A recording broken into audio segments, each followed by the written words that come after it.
En unos meses, miles de millones de personas van a mirar a México, porque del 11 de junio al 19 de julio, este año 2026, se inicia el 23º Mundial de Fútbol, en el que España va a hacerse con su segundo título de campeón del mundo. Y voy yo y me lo trago. Y los anfitriones para este número 23 son Canadá, Estados Unidos y México. The member associations of Canada, Mexico and USA have been selected to host the 2026 FIFA World Cup. 11 de junio 2026, inauguración del Mundial. Cerca de 5.000 millones de personas vieron el anterior mundial, por lo que decir que es un escaparate perfecto para mostrarse al mundo es quedarse bastante corto. Hablamos de un mes en el que la gente va a estar viendo cómo de moderno, estable, capaz y atractivo eres. Y esto no es solo oro para el turismo, sino también para la inversión extranjera. Qatar, Rusia, Sudáfrica son ejemplos de mundiales en los que estos países tomaron medidas para lavar su imagen de cara a que el mundo mejorase la percepción que tenía de ellos. Aunque es verdad que a ninguno le ha servido de mucho. Coño, hasta en las Olimpiadas de Barcelona de 1992 se intentó dar una buena imagen ocultando de alguna manera la profesión más antigua del mundo. ¿Quiénes son estas minas? Putas, Harry, putas. ¡Qué peluca sabe! Me quedo corto cuando digo que México va a aprovechar esta ocasión para tratar de lucir lo más atractivo posible. Y mientras termina de ponerse la faja, en Guadalajara, una de sus ciudades sede de este mundial, en un radio de unos 15 kilómetros alrededor del estadio, se encontraron al menos 500 bolsas con restos humanos. Repito, 500 bolsas. Otra fosa clandestina sacude a Jalisco. Guerreros buscadores localizan 5 bolsas con restos humanos en Zapopan. No es una, ni dos, ni tres fosas clandestinas. Han hallado por lo menos 10 de ellas alrededor de este estadio mundialista. Eso no es una metáfora ni una exageración sensacionalista. Eso está documentado y contrasta de una manera brutal con lo que quiere mostrar México dentro de poco tiempo. Es un grano en toda la frente que está por probarnos si el maquillaje es capaz de tapar de aquí a junio. Quédate que este vídeo no va de fútbol. Pero antes ya sabes, suscribida, comentada, me gusteada, compartida y dicho eso, vamos al lío. Antes de ir a cifras, necesito que entiendas qué es esto en realidad. Porque cuando en España oímos la palabra desaparecido, pensamos en un caso puntual. Una persona, una familia, una investigación. Algo que pasa en todos los lugares, pero que se suele entender como excepcional. En México, a eso lo llaman un martes tranquilito. Hablamos de personas que un día salen de casa y no vuelven, que no aparecen en hospitales ni están detenidos, sino que simplemente dejan de existir en el registro oficial. Sin explicación y sin investigación. Muchas veces sin que el Estado mueva un puto dedo. Cuando eso pasa, lo que ocurre en México es algo sorprendente, porque las familias son las que se organizan, cogen palas y literalmente salen a donde sea para acabar, para ver si los encuentran. Porque si no lo hacen ellas, no lo hace nadie. Aquí, como en otros conflictos, las mujeres se pusieron la camiseta y lideran iniciativas para hallar a los seres amados perdidos. A estos grupos se les llama colectivos de búsqueda y son básicamente familias haciendo el trabajo que debería hacer el Estado. Esto me parece una burrada, porque en muchos países es el Estado quien busca a los desaparecidos. Aquí no hacemos eso. Pero en México, demasiadas veces los buscan las propias familias únicamente. Y dirás, ¿cómo es posible que en un país como México pase esto? Hasta donde sabemos, es un país funcional, no un Estado fallido. Es decir, ¿cómo es posible que en el año 2026, con toda la tecnología de control y fiscalización que tenemos, el propio Estado tenga este nivel de descontrol? Me viene a la mente un clip de Bukele hablando de cómo es posible que el Estado pierda la lucha contra el crimen. Yo creo que no hay gobierno que no pueda eliminar la delincuencia, es absurdo. El Leviatán, el Estado, siempre es más fuerte que cualquier organización criminal. Nosotros lo demostramos, era el país más inseguro del mundo y ahora es el más seguro del hemisferio. Y aquí en Latinoamérica controlan sectores grandes de México, controlan sectores grandes de Colombia, controlan sectores grandes de Brasil. ¿Cómo es posible que una organización criminal se puede agenciar un territorio entero y el gobierno no los puede sacar? Porque están en el gobierno. Por eso. Entonces, definitivamente, pero parte todo porque obviamente solucionar está la teoría y la ejecución. La ejecución tendrá sus complejidades, pero principalmente hay que partir de la teoría y es que no hay Estado que no pueda eliminar la delincuencia. En el caso de México, ¿por qué pasa esto? Pues hay varias razones. El crimen organizado, que opera con una libertad que en muchos estados europeos sería inimaginable. La impunidad, que hace que los responsables se vayan de rositas. Y la desconfianza de los mexicanos hacia sus propias instituciones, que es tan profunda que hace que muchas familias ni siquiera denuncien, porque saben que la denuncia no va a ningún sitio. Nadie sabe qué porcentaje de esas desapariciones son obra de las autoridades.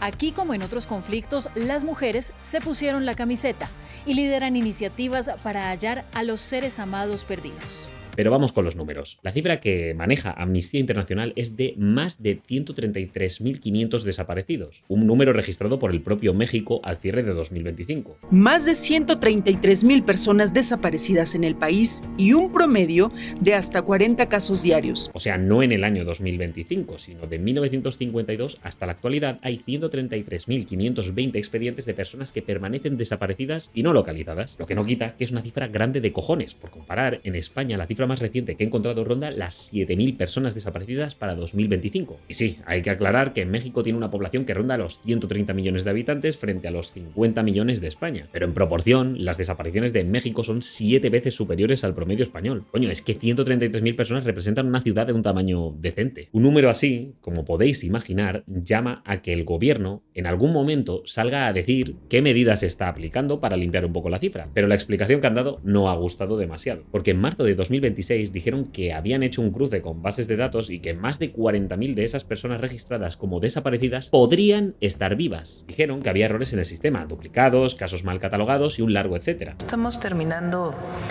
de fortalecer el tema de la alerta para poder dar ya toda la información. Lo que vamos a presentar es cuántos de los registros están en esa condición, cuántos de los registros tienen información completa, cuántos de esos registros que tienen información completa tienen carpetas de investigación y cuántos de esos registros ya se encontraron a las personas. Estamos trabajando en ello. Y hemos dedicado tiempo ayer por la noche y esta mañana a trabajar en ello. Claro, la reacción de los colectivos de las familias fue inmediata. ¿Qué significa podrían estar vivas? ¿Dónde están? ¿Por qué no han aparecido? ¿Esto es una corrección técnica o una forma de bajar la cifra antes del Mundial? Pues temen que el nuevo censo de personas desaparecidas sea una estrategia de disminución intencionada de la cifra que contempla el Registro Nacional de Personas Desaparecidas y no localizadas. Eso es trucazo, ¿eh? Porque esa sospecha tiene base. Y antes de contárosla, hay que romper una lanza en favor del gobierno mexicano. Sí que se corrigieron errores administrativos, pero específicamente fueron 5.000 casos en los que los desaparecidos sí que habían sido localizados. Macho, que me digas que 40.000 personas podrían estar bien sin saber nada de ellas es para hacérselo mirar. Que se supone que quieres dar una imagen de gobierno serio, amigo, no de la jurisdicción del surtidor. Él está ahí, no sé cómo, pero quiero que se mejore. Reuters también señaló algo importante, que de todos los casos sin resolver, solo una fracción mínima tiene una investigación formal activa. O sea que el Estado no solo no encuentra a los desaparecidos, es que ni siquiera está buscando a la mayoría de ellos. Y seamos justos, de esas 133.000 y pico personas, muchas ya habrán fallecido, que hablamos de un número construido con casos desde 1952. Lo que pasa es que esa cifra hay que sanearla. El problema es que solo en 2025 hubo 33.595 nuevos registros, y de esos, casi 14.000 siguen desaparecidos.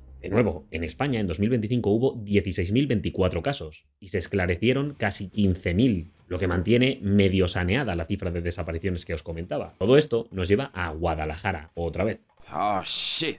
Here we go again. Porque esta es la segunda ciudad más grande de México y además también es una de las sedes del Mundial de 2026. El estadio que van a usar es el Akron, que es el campo del Chivas, el equipo local. Pues en un radio de unos 15 kilómetros alrededor de ese estadio, periodistas de El País documentaron en diciembre de 2025 al menos 500 bolsas con restos humanos, distribuidas en varios hallazgos en la zona metropolitana de Guadalajara y Zapopan. 500 bolsas, ¿eh? Joder, que en un mes se juega el Mundial de Fútbol por ahí. ¡A jugar! Esto al turista lo que le dice es que esa zona, como muchas otras en México, es un territorio donde el crimen organizado ha actuado durante años con una impunidad casi total. O sea, que cuando lleguen los turistas con sus bufandas y sus cánticos van a estar en una ciudad donde meses antes se encontraron restos humanos a unos kilómetros de donde van a ver los partidos. Además, este problema no lo ha creado el Mundial, hay que decirlo. No es como los casos que sonaron mucho en Qatar, donde los números variaban entre decenas y centenares de muertes laborales para hacer realidad el proyecto del Mundial en el país del Golfo. Ataúdes con los cuerpos de trabajadores nepalíes. Cada día cientos de trabajadores dejan Nepal, muchos para ir a Qatar, donde la oferta de trabajo ha aumentado enormemente de cara al Mundial de Fútbol de 2022. Pero para muchos esto tiene un alto precio.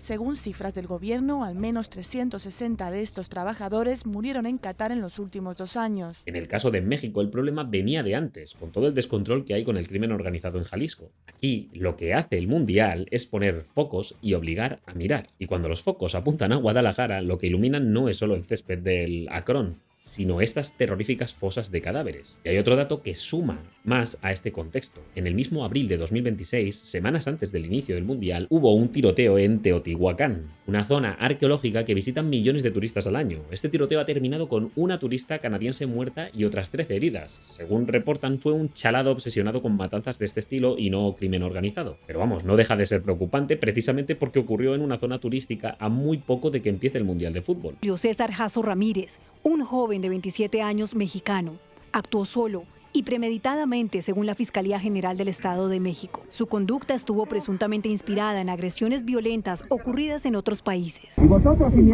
habéis venido desde la Europa, no vais a regresar. Esto se construyó para sacrificar, cabrones, no para que vengáis a hacer la fotito de mierda.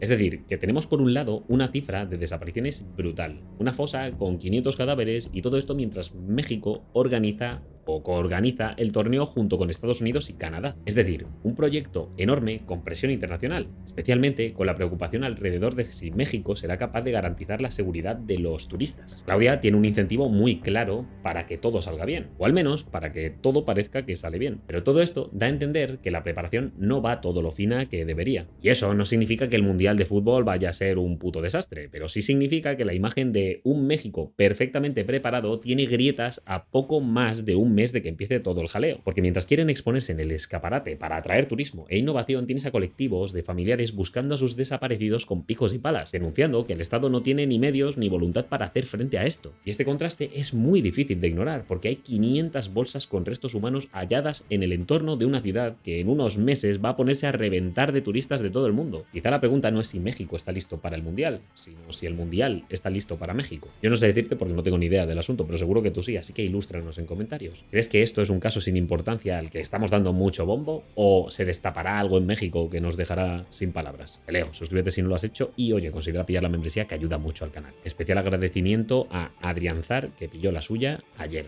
Echa un ojo a los vídeos para mantenerte en el debate y nos vemos en la próxima. Hasta luego.